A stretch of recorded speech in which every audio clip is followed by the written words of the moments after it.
మీనా రాత్రి అన్నం తినకుండా పస్తులు పడుకుందని ఆ విషయం తెలుసుకున్న పార్వతం ఉదయాన్నే కాల్ చేస్తుంది.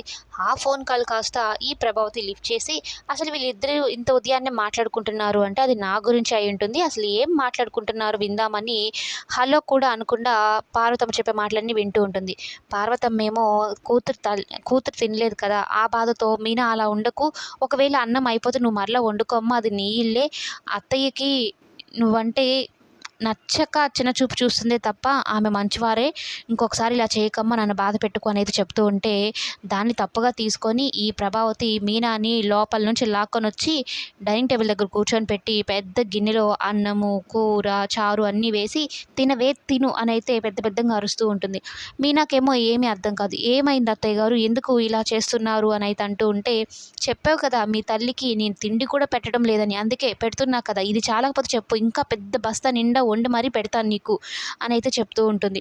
ఇక అంతలో సత్యం వస్తాడు. అసలు ఏమైంది ప్రభా, ఏంది గొడవ అనైతే అంటూ ఉంటే, ఏమైందా, గొడవేంటా, ఈ మహాతల్లి ఏం చేసిందో తెలుసా? ఆ గారి తల్లికి ఫోన్ చేసుకొని నేను ఒక గయ్యాళిదాన్నని, ఒక రాక్షసునని, దాన్ని వేపు కాల్చుకొని తింటున్నానని గందరగోళంగా నా మీద లేనిపోనివి అన్నీ చాడీలు చెప్తుంది. నేను ఒక మెంటల్ దానిలా కనిపిస్తున్నానా దీనికి?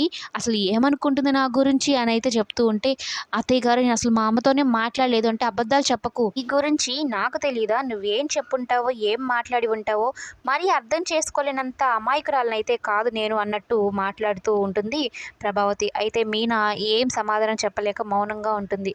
ఏం మాట్లాడినా ఎదురు తిరిగినట్టే ఉంటుంది. ఎందుకు అన్నట్టు కామ్‌గా అయిపోతే, సత్యం అండగా నిలిచి మీనాతో, కోడలు ఏం మాట్లాడుంటుందో నేను అర్థం చేసుకోగలను. నువ్వే కాని దానికి, అయ్యిన దానికి మొత్తానికి ఇంట్లో ఏదో గొడవ చేస్తూనే ఉన్నావు ప్రభావతి. నీ పద్ధతి మార్చుకో అన్నట్టు చెప్పేసి వెళ్ళిపోతాడు.